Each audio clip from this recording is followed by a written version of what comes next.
Bon, nous allons démarrer avec l'aide de Hachem. Donc, cette paracha de cette semaine, c'est Parashat Shemini. Il y a aussi Parashat Para que nous allons lire. Nous sommes donc le jeudi 21 Adar Bet, 5782, 24 mars 2022. Le sujet que nous allons traiter ce soir, Be'ezrat Hashem, sera le départ d'un tzaddik, une leçon pour la vie. Donc, vous l'avez deviné, hélas, le départ d'Rav Chaim Kanievski. Mais nous allons déjà démarrer par la paracha, et il n'y a pas de coïncidence, il n'y a pas de hasard. De quoi nous parle la paracha? La Torah nous dit, Vayi bayom hashmini. Ce fut le 8e jour. Kara Moshe le Aaron ulvanav. Moshe appela Aaron et ses enfants. Uzikne Israël ainsi que les sages de Béné Israël. Il ordonna à Aaron donc d'amener un korban khatat, ola et shlamim. Qu'est-ce que c'est Vayi bayom hashmini? Ce fut le 8e jour. Nous dit Rashi, Shmini la miluim. C'était le 8e jour pour les miluim. Qu'est-ce que c'est les miluim? Miluim, c'est l'inauguration du Mishkan, du Mizbeach. C'est le démarrage des sacrifices, des korbanot dans le temple. Ce jour-là, c'était Rosh Chodesh Nissan. C'est-à-dire que 7 jours auparavant, nous dit le Midrash, que Moshe Rabbeinu montait et démontait le temple, le Mishkan. Arrivé au 8e jour, qui est donc le jour de Rosh Chodesh, le premier jour de Rosh Chodesh Nissan, là, Moshe Rabbeinu, il a un ordre de Hachem de transmettre à Aaron de sacrifier un korban, hatat, ola et les shlamim. Parce que voyant que la shrina n'arrivait pas, alors il était inquiété. Alors il a fait ses korbanot et suite à cela, la shrina va venir. Regardez ce que nous dit la Torah. Quelques psukim plus tard, après avoir amené le korbanot, nous dit la Torah dans le verset 24. Donc, Parashat Shmini, chapitre 10, verset 24. Vatet se'esh milifne Adonai. Le feu est descendu de Hachem. Vatochal ala mizbeach. Ce feu du ciel, ce feu de Hachem, a brûlé, a consumé ce qu'il y avait sur le mizbeach, à savoir et haola, l'holocauste, vetachalavim, et les graisses, vayar kol ha'am, le peuple, tout le peuple a vu ce miracle extraordinaire de ce feu qui est descendu du ciel, vayaronu, ils ont loué Hachem, vayipelu al penehem, ils sont tombés sur leur face. Nous disent les Chachamim déjà d'où venait ce feu. Il y a le Machlakat dans le Midrash, il y en a qui disent que ce feu c'est un feu qui est venu effectivement du ciel directement. Ce feu est descendu du ciel, et ensuite, il a été sur le Mizbeach et a consumé ce qu'il y avait sur le Mizbeach. D'autres disent que ce feu venait du Kodesh HaKodashim, du Saint des Saints du Mishkan. Le feu est sorti du Mishkan, il a brûlé ce qu'il y avait sur le Mizbeach. Mais c'était à travers cela une révélation de la Shrina qui était descendue sur terre dans ce Mishkan qui était là pour expier la faute du peuple juif, la faute du veau d'or. Donc là, véritablement, Am Israël ont vu la présence divine, ont vu cette shrina à travers ce feu qui est descendu pour brûler les korbanot qu'il y avait sur le Mizbeach. Lorsque on assiste à un événement extraordinaire de ce genre, on est au temple, dans le Mishkan, et tout d'un coup, il y a un feu qui descend du ciel et qui embrase le tout, qui brûle tout ce qui est sur le korban. Cela montre l'acceptation de ce korban, que ce sacrifice a été accepté par Hachem. D'ailleurs, cette notion-là de feu qui descend du ciel, c'est une notion que nous avons déjà vue à l'époque de Éléonavi.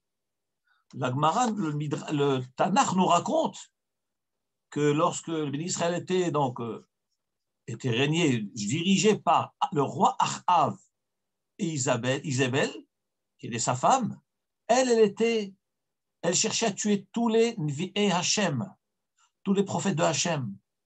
Et alors, il y a eu un avis, il a été chez Achav et il lui dit, mais Achav, décide.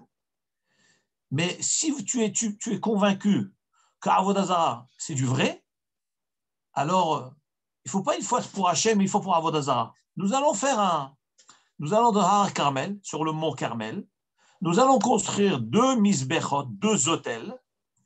Un misbéach, tu vas faire toi pour ta Avodazara, et un misbéach pour Hachem, et que tout le peuple, tous ceux qui sont pour Hachem viendront de mon côté, ceux qui sont pour Avodazara, ils iront de ton côté. Et nous allons sacrifier 2 taureaux, chacun de son côté, mais à tour de rôle. Et nous allons faire appel à sa divinité, à son Dieu. Et celui qui répondra est le vrai. Alors le Tanakh nous raconte, la Torah nous raconte que tout le monde s'est réuni dans Har Carmel, le mont Carmel, qui est, d'ailleurs nous le connaissons Har Carmel, actuellement on peut le visiter, il est dans la région de Haïfa. D'ailleurs il y a même une grotte qui est la grotte d'Eliyahu Hanavi. J'ai été personnellement la visiter, cette grotte-là. C'est sur Har Carmel. Et les gens vont prier dans cette grotte-là. Et alors, on a construit un misbéach. Achav a fait construire un misbéach. Et donc, ils ont amené un taureau. Le Midrash nous raconte qu'ils ont essayé de tirer ce taureau pour l'amener sur le misbéach. Le taureau n'a pas voulu bouger. Et il y a eu un avis, il s'approche du taureau, il lui chuchote dans l'oreille, mais vas-y, il te tire pour le misbéach de Avodazara. Le taureau a dit à Eliyahu Hanavi, pourquoi moi on me choisit pour Avodazara, j'aurais voulu être pour Hachem. Alors Eliyahu Hanavi lui dit, sache que par le fait que tu vas te sacrifier pour la Avodazara et que le feu ne va pas descendre, ça sera un Kiddush Hachem, une sanctification du nom d'Hachem grâce à toi. Donc le fait que tu vas te sacrifier et tu vas être sur le misbéach et que le feu ne va pas descendre, ça sera une preuve que Avodazara c'est du faux. Alors vas-y, tu fais aussi Kiddush Hachem. Et à ce moment-là, le taureau a accepté, il s'est avancé. Ils l'ont pris, ils l'ont approché sur le misbéach, et nous dit la Torah que toute la journée, ils ont crié « notre idole, réponds-nous, réponds-nous, réponds-nous ». Et un avis leur disait, il se moquait de leur disait « mais criez plus fort, peut-être il est en réunion, peut-être il est en train de dormir ». Et il criait de plus en plus fort. Évidemment, le feu n'est pas descendu. Et les Chachamim nous disent, Rashi explique, comme rapporte aussi la Gemara, ils savaient très bien que l'idole n'allait pas faire descendre un feu du ciel. Ils savent très bien que l'idole, c'est rien du tout, c'est du vide. Alors, ils ont prévu leur coup. Ils ont mis un homme en dessous du misbéach, caché en dessous, qui allait donc enflammer, mettre le feu en dessous du misbéach. Cet homme s'appelait Riel. Et alors, lorsqu'ils l'ont mis, ils ont prévu avec lui que lorsqu'ils vont crier, ils vont appeler l'idole, lui, il va mettre le feu en dessous. Hakadosh Baruch Hu a envoyé un serpent. Le serpent a mordu Riel et il l'a tué. Évidemment, il n'y a pas eu de feu.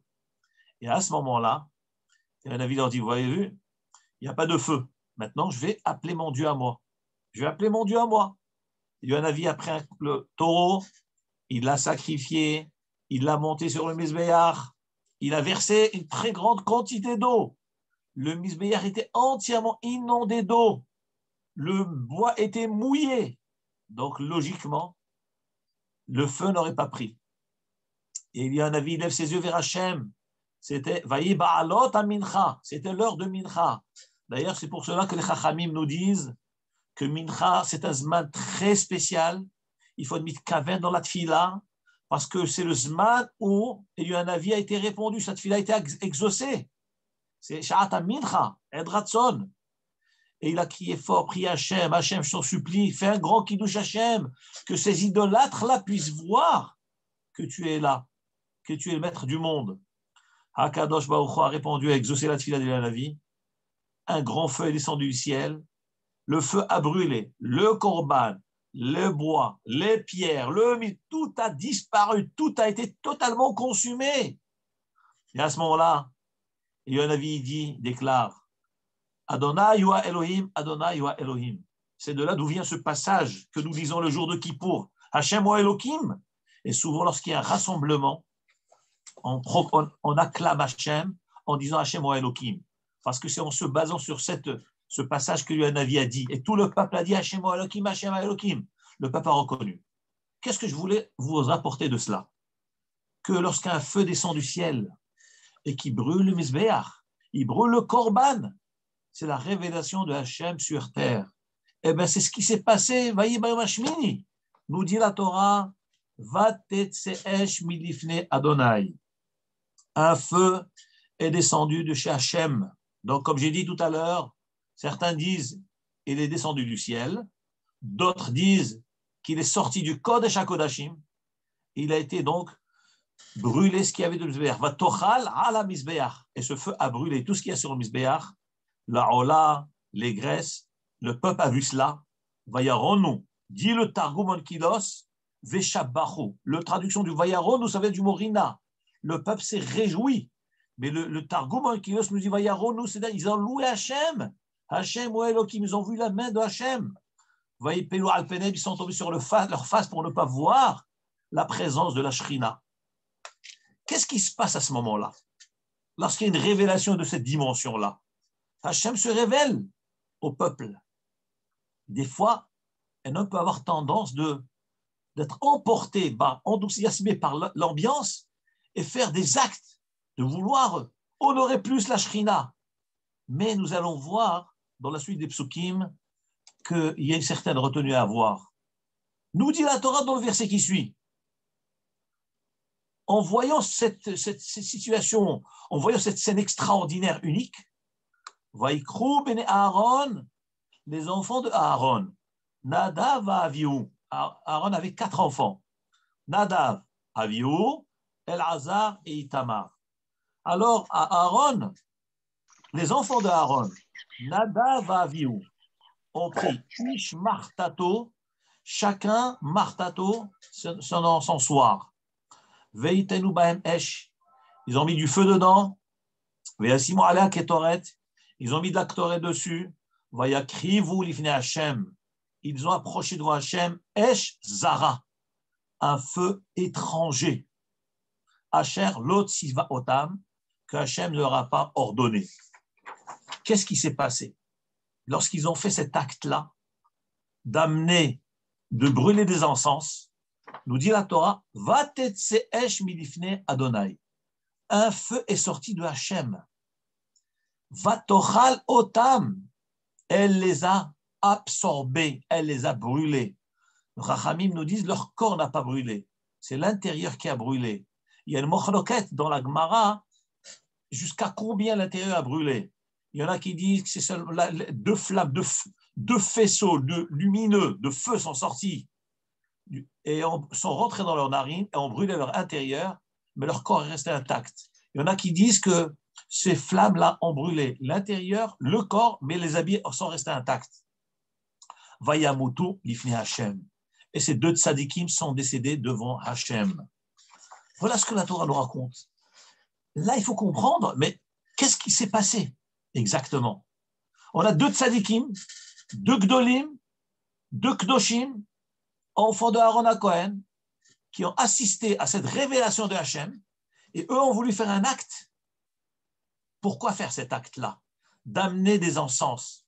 L'actoret qui est le meilleur des corbanotes, comme nous avons vu dans le Zohar à Kadosh.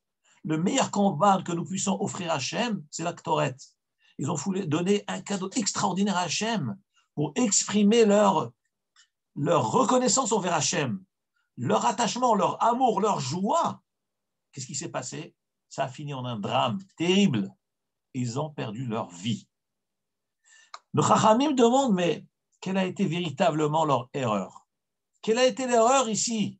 Qu'est-ce que nous, on aurait fait à leur place? Hachem est là, le roi est là. Eh bien, je l'acclame, je jette des cadeaux, je cours vers lui, j'essaie de m'approcher de lui, j'essaie de le toucher. Qu'est-ce qu'ils ont fait de mauvais? Nous allons analyser le pasouk et nous allons voir à travers le pasouk que le Chachamim nous enseigne au moins 9 raisons pour lesquelles ces enfants de Aaron sont décédés. 9 raisons. Maintenant, il se peut que certaines raisons vont ensemble, d'autres raisons, c'est séparé. Reprenons le passouk. Vaikru bene Aaron. Les enfants de Aaron ont pris. Pourquoi la Torah nous parle de bene Aaron? On n'a qu'à nous dire directement leur nom. On connaît Nadav et Avihu. Ce n'est pas la première fois que c'est mentionné dans la Torah. Il fallait me dire Nadav et Avihu. On prie. Pourquoi il y a marqué bene Aaron? Ok. Donc déjà comprendre que veut dire bene Aaron. Deuxième question, demande le Midrash. Déjà, tu me dis que c'est Béné Aaron, donc je devine que c'est Nadav Avihu. Pourquoi tu as besoin de répéter Nadav Avihu? C'est vrai, peut-être Béné, ça peut vouloir dire les 4, parce qu'Aaron avait 4 enfants. Ok. Mais malgré tout, quand même, il y a un problème. Pourquoi la Torah répète Nadav Avihu? Une deuxième fois. La Torah continue. Ish martato, chacun son encensoir. Il fallait dire Vaikru Nadav Avihu martatam. Ils ont pris leur encensoir. Pourquoi la Torah le répète? Ish martato. Chacun son encensoir. Etc. Regardez ce que nous dit le Midrash, ce que nous révèle le Midrash à travers les psukim. Nous dit le Midrash, Vaikru bene Aaron. Le Midrash dit pourquoi ces enfants sont décédés de Aaron. Nous dit, dans le passouk, lorsque nous allons vérifier les termes utilisés dans le verset, nous allons comprendre la raison ou les raisons pour lesquelles ils ont eu cette punition terrible. Vaikru bene Aaron, les enfants de Aaron. Si on parle d'enfants de Aaron, c'est parce qu'on veut le relier à leur père. Qui c'était Aaron? Aaron, c'était leur père. Aaron, c'était le Kohen Gadol. Dit le Midrash, avant de faire un acte extraordinaire, on ne nous a rien demandé. Un homme s'apprête à faire quelque chose de lui-même. Il doit d'abord se rassurer. Est-ce que cet acte va être bien conçu? À qui on demande en premier? Eh bien, on va demander à son père. On va demander à ses parents. Nous dit la Torah, pourquoi Nadav et Avihu sont morts? Parce que l'onatlo etzam et Aaron, ils n'ont pas demandé conseil à Aaron, qui était leur père et qui était le Kohen Gadol. Tu t'apprêtes à faire un service dans le temple. C'est vrai, tu es Kohen. Nadav et Avihu, c'est les enfants d'Aaron, c'est des Kohanim, d'accord. Mais on ne t'a rien demandé. Personne ne t'a rien demandé, donc c'est un instinct, c'est de bon cœur que tu vas le faire. Mais il faut analyser. Est-ce que ça va être bien conçu, bien vu? Nous dit le Midrash, Béné Aaron, les enfants de Aaron. Leur erreur, la première erreur, c'est qu'ils étaient des enfants de Aaron. Ils avaient à qui demander. Lorsqu'on a à qui demander, on ne fait pas des choses de soi-même. Il faut demander au Père. Il faut demander au Kohen Gadol. Comme c'est un acte qui vient du cœur, il faut se méfier du cœur. On ne sait pas exactement que veut dire cet acte, que signifie cet acte, puisque personne ne nous a rien demandé, Hachem n'aura pas demandé. Le passage continue et dit Nadav Avihu. Pourquoi on répète Nadav et Avihu? Nous dit le Midrash, ça vient nous enseigner autre chose. Qu'ils auraient dû demander Etza à Moshe Rabbeinu. Donc le fait que le mot Nadav Avihu a été répété, donc c'est en plus, c'est pour nous dire qu'ils auraient pu demander à quelqu'un d'autre. Qui c'est quelqu'un d'autre? Après le père, après le Kohen Gadol. Eh bien, il y a le grand de la génération. Il y a Moshe Rabbeinu. Dit le Midrash, Lo natlu etza mi Moshe. Tu ne veux pas demander à ton père. Tu ne veux pas demander au Kohen Gadol. Ok. Alors va demander au Rav. Va demander à Moshe Rabbeinu. Demande-lui. Moshe Rabbeinu, est-ce que je peux faire cette chose-là? Je peux amener de la Ktoret? Il faut demander. Ils n'ont pas demandé. Que veut dire Ishmartato? Chacun a pris son encensoir. Nous dit le Midrash dans Torah Kohanim, Lo natlo etza zemize. Ils n'ont pas demandé conseil l'un à l'autre. C'est ça, Ishmartato. Chacun a pris son encensoir d'une manière individuelle, c'est-à-dire, nous allons faire des encens, mais tu prends ton encensoir et moi le mien. Ils auraient pu se concerter entre eux. Ils auraient pu parler entre eux. Tu ne veux pas demander au père, ok. Tu ne veux pas demander au Kohen, tu ne veux pas demander au Rav. Alors demande à ton ami. Demande à ton ami. Est-ce que c'est bien ce que nous allons faire? Souvent, on ne veut pas aller voir des gens grands, des supérieurs. On est gêné ou je ne sais quoi. Demande à un haver, demande à un frère, demande à un proche. Lui, tu discutes bien avec lui. Lui, tu n'es pas gêné de lui. Eh bien, demande-lui. Et Shlomo Amelech nous dit, Teshua berov yoetz. La délivrance, elle vient berov yoetz, lorsqu'on demande conseil, et pas conseil, tout simplement. Rov yoetz, beaucoup de conseils. On demande à Réhouven, on demande à Shimon, on demande à Lévi. Et là, les choses s'éclaircissent.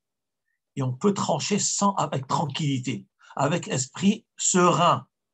Donc, dans la vie, il faut baisser sa ga'ava et demander conseil. Même si on se dit, non, mais les Shem Shamaïm, je me jette dans le feu. Mais qui t'a demandé de jeter dans le feu? Non, mais je vois la Shrina, j'ai envie de faire une Ktoret. Mais peut-être ce cadeau va être mal vu, ton cadeau. On ne te l'a pas demandé, ce cadeau-là. Nous dit la Torah, voilà pourquoi c'est arrivé. Donc là, nous avons donné 3 raisons. Parce qu'ils n'ont pas demandé conseil à Aaron. Parce qu'ils n'ont pas demandé conseil à Moshe Rabbeinu. Et parce qu'ils ne se sont pas concertés entre eux, tout simplement. Un peu d'humilité. Ils ne se sont pas concertés entre eux. Moralité, il faut toujours un peu de retenue. Ne pas se laisser prendre par son instinct, par sa pulsion, même si c'est bien intentionné, même si c'est une bonne kavana, il faut rester calme parce qu'on joue avec le feu. Et n'oublions pas que là, ils ont amené une Ktoret dans le Kodesh HaKodashim. Vous savez ce que ça veut dire, rentrer dans le Kodesh HaKodashim? Nous dit le Midrash. Hachem aurait pu laisser la chose, laisser passer. Mais le Midrash nous dit, Hakadosh Baruch Hu a été tellement exigeant avec eux, il a dit, si je laisse cette tzadikim rentrer et faire cette Ktoret dans mon palais royal, mais n'importe qui va se permettre aussi de rentrer dans le palais et faire ce qu'il veut, en pensant que c'est bien. Donc, il y a besoin de mettre une barrière. Il y a besoin de mettre une limite. Et la limite était dure. Le coup était trop dur parce qu'ils ont perdu leur vie. Et avec Hachem, c'est Midat Adin. C'est comme ça. Parce que Akadosh Baruch Hu, c'est le Melech. Avec un Melech, avec un roi, on ne peut pas s'amuser. Que si le roi te demande de rentrer, là tu rentres. Il ne te dit pas de rentrer, tu ne rentres pas, tu restes tranquille et tu te calmes. Ah, mais tu as envie, tu veux t'approcher. C'est du feu. Pas prendre de risques, pas prendre de risques, c'est du feu. D'autres raisons sont rapportées. Nous dit le Midrash dans Torah de Kohanim, Rabbi Eliezer Omer, Rabbi Eliezer dit, là nous sommes à la 4e raison rapportée dans Torah de Kohanim, la raison pour laquelle les enfants d'Aaron sont décédés. La 4e raison nous dit dans Torah de Kohanim, Rabbi Eliezer Omer, Rabbi Eliezer dit, Lonit Haïvou, ils n'ont été condamnés là, c'est encore une autre raison. C'est parce qu'ils ont tranché une loi devant leur Rav. Or, nous avons un principe. Moré halacha bifnei rabo hayav mita. Un homme ne peut pas venir devant son Rav, le Rav, le posek, et dire l'halacha. Un fidèle pose une question. Il y a un Rav dans un endroit, et moi je viens devant le Rav et je dis à ce fidèle, oui, permis. Interdit. C'est très grave. C'est un manque de respect à l'égard du Rav. Il nous dit la Gemara. D'ailleurs, la Gemara rapporte dans Masechet, Eruvin, Daf, Samer, Gimel, Amoud Aleph, page 63, côté A, ainsi que Masechet Yoma, Daf, Nun, Gimel, Amoud Aleph, page 53, côté A. Nous dit la Gemara, Kol Hamore Halacha Bifne Rabo Hayav Mita. Celui qui tranche une halakha devant son maître, il est passible d'une condamnation à mort. Et eux ont tranché une halakha devant Moshe Rabbeinu. Quelle halakha ils ont tranché? Ils ont dit quoi? Eh bien, nous dit la Gemara, le feu est descendu du ciel, n'est-ce pas? Comme nous avons dit, donc un feu est descendu du ciel, il a brûlé les korbanot, les sacrifices et les graisses qu'il y avait sur le Mizbeach. Eux sont venus et ils ont dit, il y a marqué dans un passouk, dans Vaïkra, Venatenu bene Aaron a Kohen esh al mizbeach. Et les enfants de Aaron mettront du feu sur le mizbeach. Ce verset-là qui est rapporté dans Parashat Vaikra nous révèle la loi que eux ont tranchée devant Moshe Rabbeinu. Qu'est-ce qu'ils ont dit? Il y a marqué dans le verset, et les enfants de Aaron à Cohen ont mis le feu sur le Mizbeach. Pourquoi la Torah nous dit ça? En réalité, la Gemara nous explique qu'ils ont dit à Moshe Rabbeinu, mais c'est vrai que le feu est descendu du ciel, mais mitzvah d'amener soi-même le feu. Bien qu'il y ait un feu qui est descendu du ciel, c'est une mitzvah que le Cohen amène le feu lui-même sur le Mizbeach pour attiser les bois du Mizbeach. Et à cause de cela, et cette loi, ils l'ont dit devant Moshe Rabbeinu.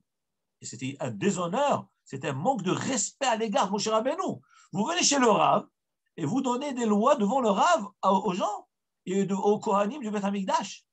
Nous dit la Gemara, nous dit dans Erovin et Yoma, qu'ils ont été morés halacha. Puisqu'ils ont tranché une loi devant le Rav, ils ont été chayav mita. C'est pour ça qu'ils sont morts, parce qu'ils ont fait hasta halakha. Maintenant, il y a une sixième raison qui est rapportée, une cinquième raison. Cette raison est rapportée dans le Midrash. Le Midrash nous dit qu'en réalité, cette faute-là, c'est une faute qui remonte à très longtemps. C'est-à-dire qu'ils ne sont pas morts comme ça par hasard. Non, ils avaient fauté avant. Mais comment on peut dire qu'ils ont fauté? C'est tzadikim-là. Comment ils ont pu fauter? Nous dit le Midrash que lorsque les bénis Israël étaient au pied du mont Sinaï, alors Moshe et Aaron marchaient et tout le peuple marchait derrière eux. Et Nadav, Avihu marchait aussi derrière tout le peuple, derrière Moshe, Rabbeinu et Aaron. Nous dit le Midrash que les deux frères ont commencé à critiquer. Qu'est-ce qu'ils ont dit? Ils ont dit quoi? Il y a Moshe Rabbeinu, il y a Aaron, ils sont à la tête, ils dirigent. Mais jusqu'à quand ils vont nous diriger? Mais quand ces vieux vont mourir, afin que nous puissions prendre leur place, ça c'est quelque chose de très très grave. C'est quelque chose de très très grave. Des fois, ça peut nous arriver à nous personnellement. Des fois, on a un conflit, on a un différend avec quelqu'un. Ça peut être aussi un différend avec un rave. Des choses qui peut-être qu'on soit mal, qu'on a mal accepté, mal digéré. Et alors, Chasvé Shalom, il peut arriver des fois qu'on ait un esprit de révolte. Ça, il faut faire très attention. Je peux ne pas être d'accord avec un rave. Il a tranché quelque chose qui ne convient pas, ou que je juge que selon ce que je connais moi, selon les halachot que j'ai appris, selon d'autres rabbanim, ça ne correspond pas. Alors, tu as un problème. Ou tu vas voir le rave toi-même. Tu dis, écoutez, rave, j'ai une question, ce n'est pas pour vous contredire, expliquez-moi. Vous avez tranché blanc, alors que là, je vois que c'est noir. Vous avez dit que c'est permis, alors là, que c'est interdit. Mais allez derrière le rave, commencez à critiquer le rave. Il dit, oh là là, mais combien il va diriger lui? Jusqu'à quand il va nous diriger? Jusqu'à quand il va nous dresser comme ça? Mais quand il va mourir ce vieux-là? Et nous prendrons leur place. Et des fois, ça peut arriver, ça peut venir d'un homme qui est grand dans la Torah. C'est un homme simple, il n'osera pas dire ça. Mais ça peut arriver de quelqu'un qui est aussi engagé dans la Torah, qui a un niveau. Il se met au niveau du Rav. Il dit quoi? Mais comment il peut dire ça? Mais il faut qu'un jour qu'il parte, que je puisse prendre sa place. Moi, vous allez voir comment je vais vous diriger, moi. Ça, c'est quelque chose de très, très grave. Très grave. Akadosh Baruch Hu a donné un pouvoir à un Rav, c'est qu'Hachem lui a donné. Ce n'est pas toi qui vas lui enlever. Et nous devons respecter la Torah. Nous devons respecter les Talmidei Chachamim. Même si les choses nous déplaisent, la Torah me demande V'yareta me'elokecha. Tu devras craindre Hachem, dit Rabbi Akiva les Rabot, Talmidei Chachamim.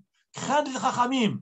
Même si un Chacham a tranché quelque chose contre toi qui t'a fait mal et que tu as des preuves, 10 preuves contre, tu dois rester discret, tu ne dois pas mépriser le Rav et tu dois honorer le Rav. Et n'en parlons pas d'aller aller au-delà de le mépriser, lui faire honte et maudire et dire oh là là, quand il va partir. Et nous dit là, Midrash, regardez des termes terribles. Nous dit le Midrash qui disait, Anadav vous disait, mais quand ils vont mourir ces deux vieux, Et nous allons diriger la collectivité, la communauté. Amar Hakadosh Baruch Hu. Tu crois qu'on ne t'entend pas? Tu crois qu'Hachem ne sait pas ce que tu dis? Mais Hachem, il sait tout. Dit le Midrash dans Torah de Kohanim. Hakadosh Baruch Hu a dit, ah, vous parlez comme ça de Aaron et de Moshe? Eh bien, nous allons voir qui va enterrer qui. Le vieux qui va enterrer le jeune ou c'est le jeune qui va enterrer le vieux? Eh bien, nous dit le Midrash, c'est les vieux qui ont enterré les jeunes. J'étais jeune, Nadav Avihu, j'étais jeune. Et Moshe et Aaron étaient vieux. Eh bien, c'est Moshe et Aaron qui ont enterré Nadav Avihu. C'est quelque chose de terrible, terrible. Il y a beaucoup d'enseignements dans cette paracha-là et ça fait trembler. Mais c'est qui cette tzadikim, Moshe et Aaron? C'est qui par rapport à Nadav Avihu? Ce n'est rien d'autre que l'oncle et le père. Redescendant sur terre, c'est incroyable. Comment est-il possible qu'un enfant puisse dire ça sur son père? Puisque Nadav Avihu, c'est des enfants de Aaron à Cohen.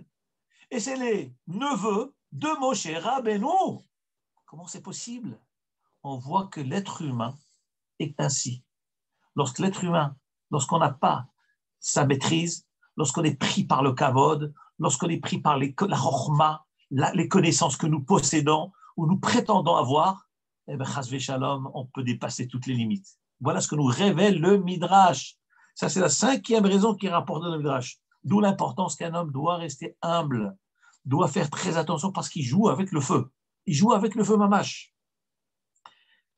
La 6e raison qui est rapportée, c'est que eux ont dit, mais il y avait le combat sur le Mizbeach.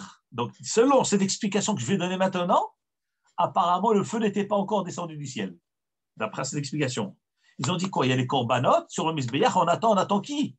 Mais il faut que ça puisse brûler. Qu'est-ce qu'ils ont fait? Ils ont été sous un fourneau de cuisson, qui était profane.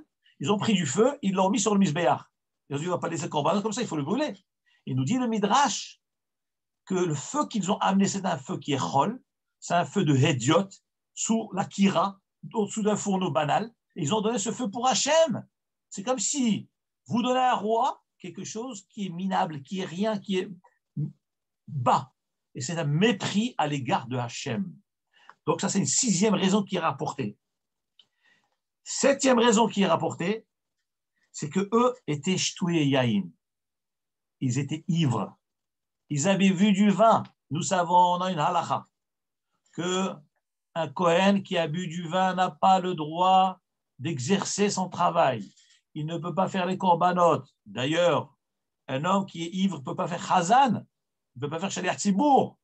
Et si lui-même, alors est-ce qu'il peut prier? Alors, jusqu'à un certain degré, il peut prier. Mais s'il a un niveau d'ivresse trop fort, il n'a pas le droit de faire la tfila. Dans le Chot Purim, il y a marqué qu'un homme, bien qu'il y ait mitzvah, les bassoum et pouria, mais si le bonhomme il a atteint un certain stade, il n'a plus le droit de faire Birkat Hamazon, tu n'as pas le droit, parce que tu es ivre. Donc, tu dois te reposer, et qu'on te réveille, que tu puisses faire Birkat Hamazon lorsque tu es lucide. Donc, on voit, et là, et comment le Midrash, il tire cela? Parce que tout de suite après cette paracha-là, Hachem, il dit à Moshe Rabbeinu, il dit à Aaron, que les Kohanim, quand ils font la Avoda, ils ne doivent pas boire du vin. Pourquoi tout de suite après on parle de vin? C'est pour nous montrer que Nadav Avihu, leur erreur était qu'ils étaient shtouye yaïn. Ils ont amené l'actoret en étant ivres. Et c'est un manque de respect à l'égard de Hachem, parce qu'il faut toute sa conscience pour servir Hachem.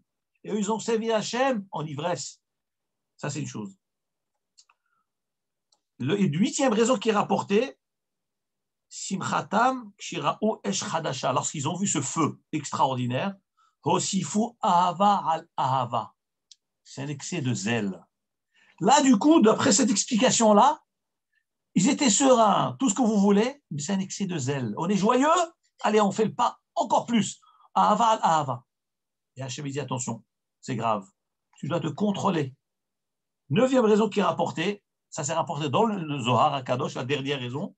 Le Zohar HaKadosh est dans la Gemara de Masechet Moed Katan. C'est parce qu'ils étaient bachurim. Ils n'étaient pas mariés. Et un bachur ne peut pas faire la avoda au Mikdash. Le Zohar HaKadosh, il dit, il faut une shlemut, il faut une perfection pour faire la avoda au Mikdash. Eux étaient bachurim, ils étaient jeunes, célibataires, et ils ne pouvaient pas faire la avoda. Et comme ils ont amené l'actorot en étant célibataires, donc ils ont eu cela. Ça, c'est tout ce qui est lié. Vous savez que l'Agmara nous dit quelque chose de terrible sur cette histoire-là. Elle dit Ma yakar be'ene Adonai hamavtala chasidav. Oh, combien il est cher aux yeux d'Hachem la mort de ces tzadikim. On parle de tzadikim ici. C'est des tzadikim. Mais l'erreur existe chez tout le monde. Parce qu'il n'existe pas d'homme qui ne fasse pas d'erreur. Et nous dit l'Agmara, ça s'appelle chassidav.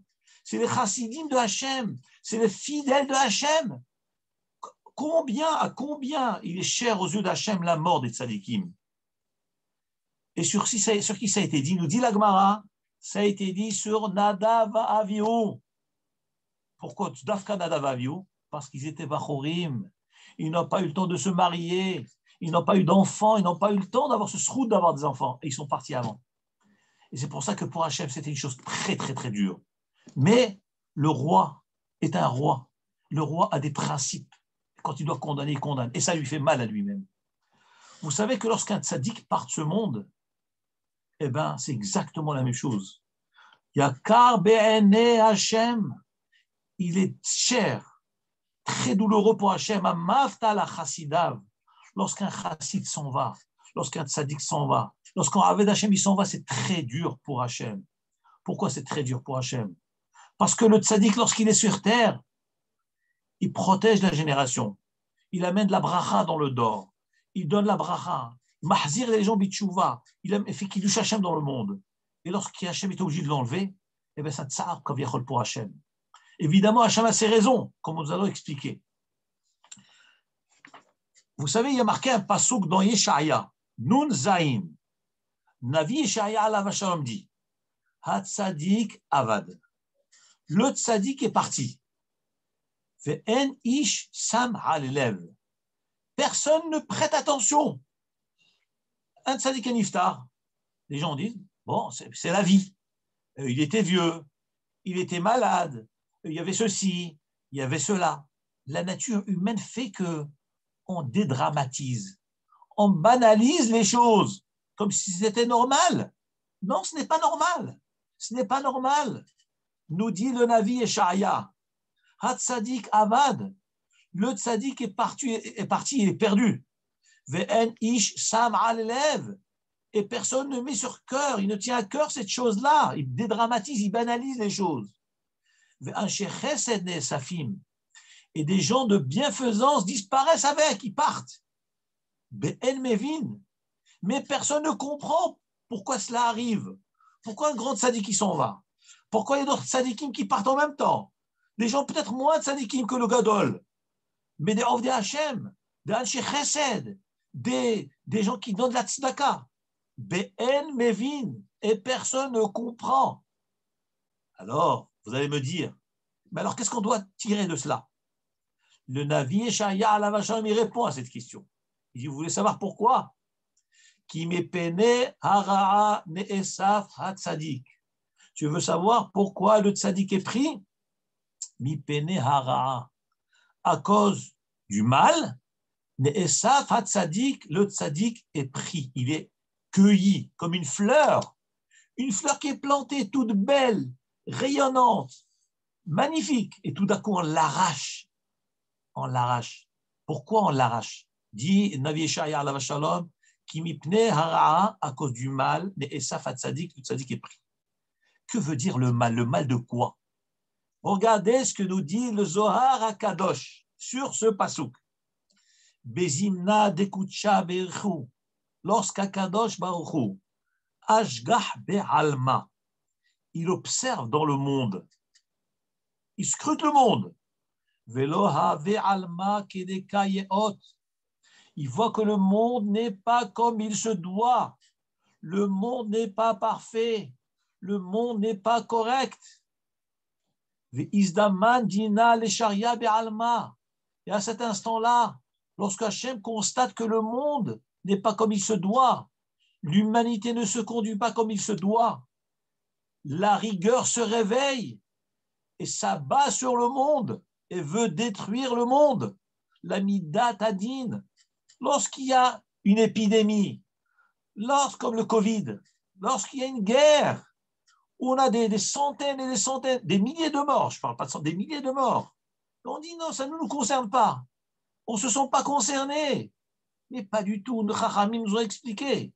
La Gemara nous dit dans Masechet Souka, Daf Kafchet, tous les malheurs qui arrivent au monde, aux nations, eh bien, il faut savoir que essentiellement, elles s'adressent à nous.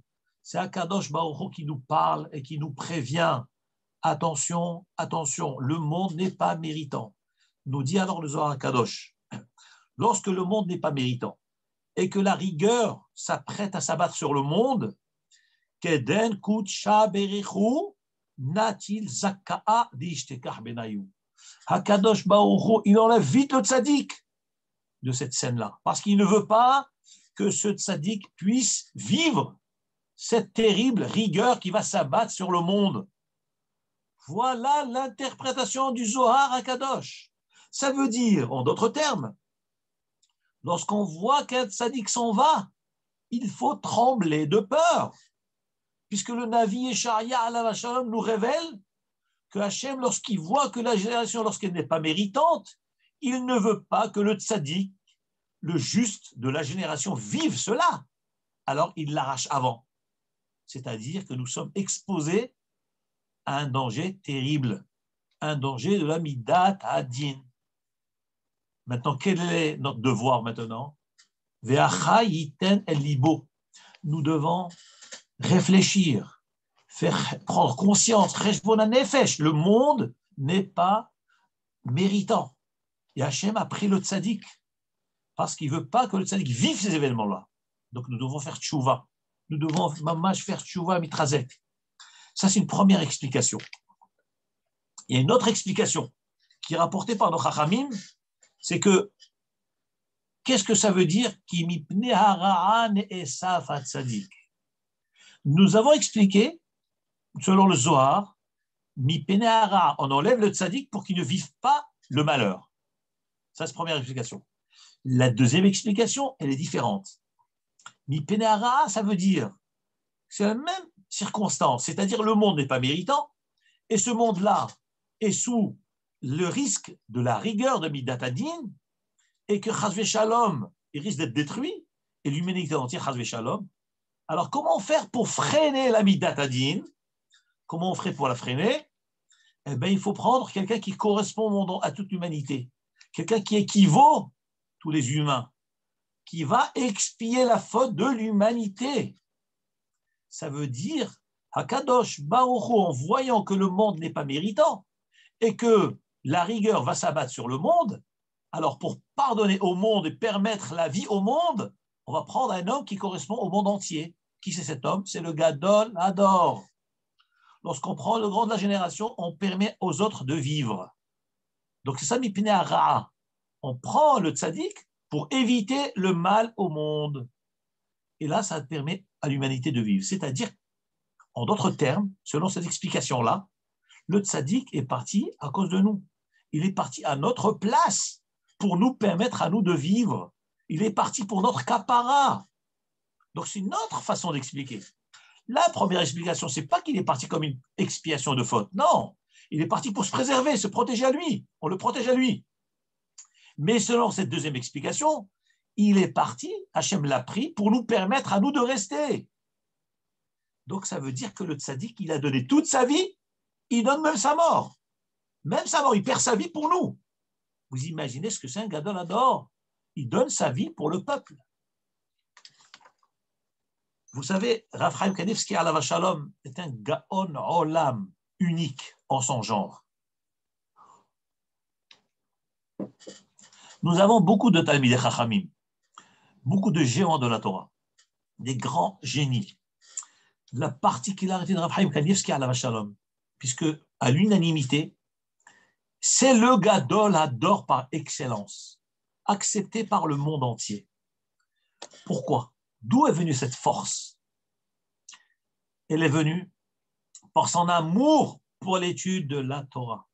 C'est un homme qui n'interrompait jamais son étude, depuis tout jeune, jour et nuit, sans interruption. Il dort très peu, plongé dans l'étude. Vous savez que depuis très jeune, il avait un seder d'une discipline, une rigueur incroyable.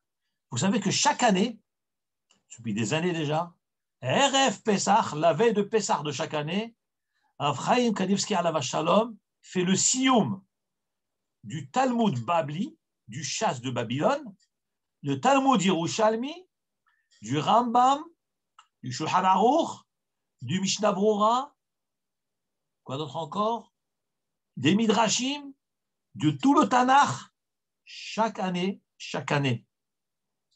Et ça veut dire que tous les jours, il fait 8 dapim. Regardez, le Rosh Kollel aujourd'hui a dit, un foreman, Shlita, il a dit que tous les jours, il avait un seder de 8 dapim. Normalement, pour finir le chasse en un an, il faut faire 7 dapim. Alors, ceux qui font un daf, une page par jour, le finissent en 7 ans. Ceux qui veulent finir en un an doivent faire 7 pages. Pourquoi lui, il faisait 7 feuilles? Pourquoi lui, il faisait 8? Parce que lui, il rajoutait dedans toutes les petites macertotes qui ne font pas partie. Et il y a des fois où il faisait 50 dapim un jour. En un jour, 50 dapim. Pourquoi? Parce que parallèlement au daf de Babli, il fait aussi Talmud Yerushalmi. Et c'est incroyable, impressionnant. Bon, il y a plein de choses. Maintenant, c'est la fin de l'heure. Je vais juste vous raconter une petite histoire impressionnante. Et cette histoire, elle est authentique. Bien que ce n'est pas l'habitude dans le monde lituanien de sortes de miracles. Toute la grandeur, c'est dans l'étude. On ne regarde pas les miracles et les choses merveilleuses, que la grandeur en jugeant par rapport à sa grandeur. Eh bien, cette histoire qui est extraordinaire est impressionnante. Vous savez que Rav Chaim Kanievski, alav shalom, a écrit des sfarim sur tous les domaines qui n'ont pas été contemplés, sur des sujets délaissés que personne n'a écrit, il lui a écrit dessus. Il a écrit un livre qui s'appelle Karnei Hagavim. Lorsqu'il a voulu écrire ce livre sur les lois relatives à la cacheroute des sauterelles, alors, comment voulez-vous qu'il écrive ce livre alors qu'il n'avait pas d'idée qu'est-ce que c'est une sauterelle, ou à Bnei Brak, il n'y a pas de sauterelle? On raconte qu'une sauterelle, lorsqu'il s'est mis plongé dans ces sujets-là, une sauterelle est arrivée, elle s'est posée sur sa fenêtre, au rebord de sa fenêtre. Et Rav Chaim Kanievski l'a observé, il a vu comment elle était, le nombre de pattes qu'elle avait, les antennes, la queue, tous les détails, parce qu'il y a plein de détails. Il a écrit un livre entier, Karnei Hagavim. Sur cela, il a écrit. Et après, une fois qu'il a fini d'écrire, et donc elle est partie.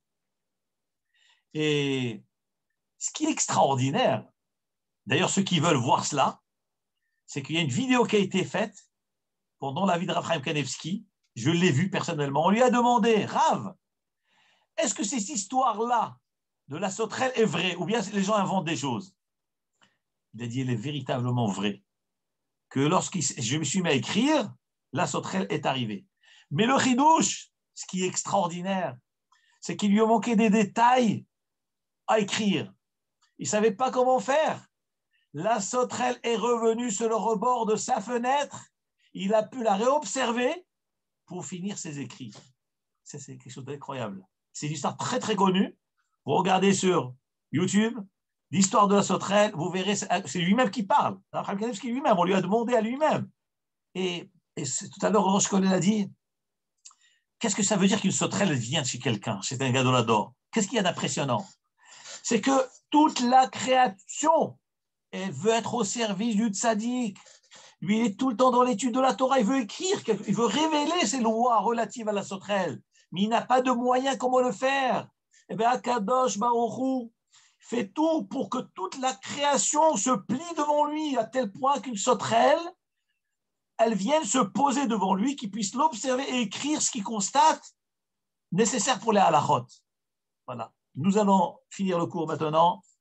Que le Srodé Tzadikim nous accompagne, le Srodé Rav Kanievski alav shalom, et de tous les tzadikim, et que très bientôt nous puissions assister à la venue de Mashiach, à Tichiyat HaMetim, le revoir, lui et son père, le Staiper alav shalom, et Baba Saleh, Geoula Kerova, Amen Kidratson. Si vous avez des questions, vous avez 5 minutes, avec plaisir. Rav, Hazak Baruch. Une Une question. Ne dit-on pas qu'à chaque génération, il y a un tzaddik qui est lié? Donc, si ce tzaddik s'en va, est-ce qu'on est en train de vivre une nouvelle génération, une nouvelle ère, une nouvelle page de l'histoire qui est en train de se montrer. Alors, l'Agmara nous dit qu'il n'y a pas moins de 36 tzadikim par génération. Lamed, Vav, tzadikim. Chaque dor et dor, il y a 36 tzadikim. Évidemment, il y a ceux que nous connaissons, il y a ceux qui ne sont pas connus, qui sont cachés. Et chaque fois qu'un tzadik s'en va, avant que l'un s'en aille, il y a un autre tzadik qui est déjà né, qui est prêt à prendre la relève. Le monde ne peut pas rester sans les Lamed, Vav, tzadikim. Donc nous avons des tzadikim, c'est une renaissance. Il y a un tzadik qui est déjà né, qui est déjà là, prêt à remplacer. Rav Chaim est parti, il y a un autre tzadik à sa place. Évidemment, Rav Chaim lui-même, il est irremplaçable. Parce que c'est Tselem Elohim, c'est unique dans l'histoire. Chaque tzaddik qui est là, il est unique en son genre, comme nous d'ailleurs. Nous sommes uniques en notre genre. Et donc, nous avons une mission précise à faire. Personne ne pourra le faire à notre place, remplir cette mission-là. Et nous devons la faire pleinement. Mais Akadosh Baruch par sa pitié, par son rachamim, il ne laisse pas le monde sans les tzadikim. Donc, chaque tzadik, avant qu'il ne parte, il y a un tzadik qui se prépare, qui est déjà là, qui prend la relève. Et avec le temps, si Hachem veut, on comprendra, il se révélera et on saura qui c'est. Le chiffre 36 a-t-il quelque chose de particulier? Il me semble que nous apprenons cela d'un pasouk. Ya'asim Hakelo. Il me semble que c'est de ce pasouk-là. Hakelo, il fera à ceux qui attendent, qui espèrent en lui. Elo, c'est la Medvav. C'est la Medvav Tzadikim. Hakadosh Baruch il ne laisse pas celui qui espère en lui tomber. Am Israël espère en Hachem. Et le monde, donc, est tenu par les 36 tzadikim. On a découvert des tzadikim, nous on ne sait pas, mais il y a des grands tzadikim que Rav Kadouri a révélés. Il disait sur telle ou telle personne à son époque, là, avant que soit niftar. Allez chez ces personnes-là, demandons-leur des brachot des gens. Et quand on allait leur demander, on voyait que c'était des gens tout psoutim, tout simples. Mais les tzadikim du Dor, ils se connaissent entre eux, ils savent qui c'est qui détient cette flamme de la Torah. Et évidemment, la chose la plus évidente, la plus simple, c'est l'imoud ha-Torah. Sans parler du mystique, celui qui est plongé dans l'étude. Corps et âme, ça, c'est un des piliers du monde. Nous avons déjà plusieurs fois vu dans le Zohar Kadosh, le Olam tient sur le limoud ha-Torah. HaKadosh Baruch Hu, il n'y a pas plus cher pour lui que celui qui Yoshev Elomet Torah. Il y a des voix dans le ciel, des détonations de bruit du ciel. Donnez l'honneur à cette personne-là qui étudie la Torah. Le monde tient sur cette personne-là.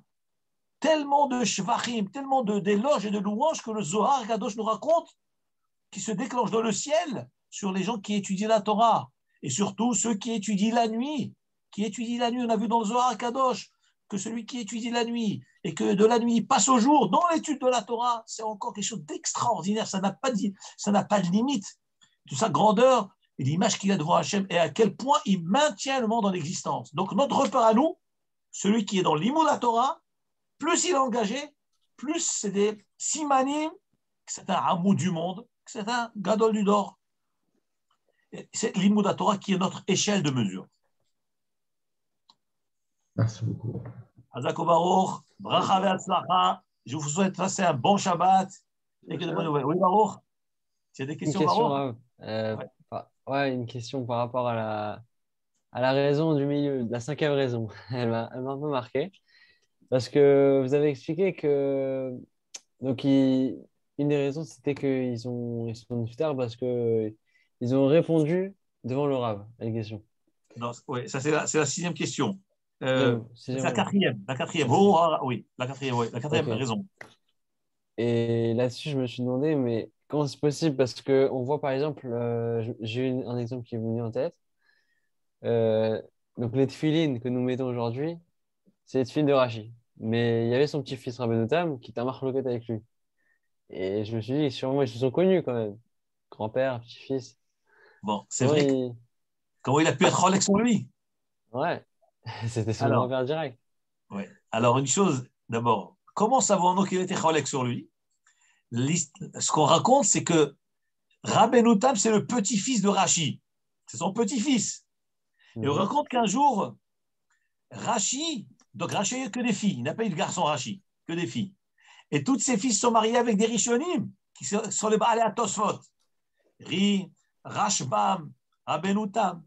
Et donc, Rabbeinu-Tam, donc c'est le petit-fils de Rashi. Et un jour, on raconte que Rashi avait Rabbeinu-Tam dans sa main. Et Rashi avait les tefilin. Et alors, le petit bébé, le petit garçon qui est Rabbeinu-Tam, il a tiré les tefilin de Rashi de la tête. Alors Rashi dit, oh là là, mon petit-fils, je vois que ce petit-fils va troller sur moi dans la halakha de tefilin. C'est comme ça qu'on raconte. Que Rashi a dit lui-même que mon petit-fils va troller sur moi. Après, Rabbeinu-Tam a grandi. Et après, toutes les chitotes. Mais en réalité, il faut savoir une chose. D'abord, Rabbeinu-Tam n'a pas été posek la halakha contre Rashi. Rashi n'était pas un posek, c'est un mefaresh, Rashi. C'est un mefaresh, c'est pas un posek. D'autant plus, nous savons très bien que d'après le Zohar à Kadosh, les tefilines de Rabbeinu-Tam, c'est un pisode. Donc tout est vrai en réalité. Rashi et Rabbeinu-Tam, les deux tefilines sont vrais. Et c'est pour ça que Shulchan Aruch dit qu'un Yerei Shamaim, un homme qui est connu par la Chassidut, il doit mettre Rashi et Rabbeinu-Tam.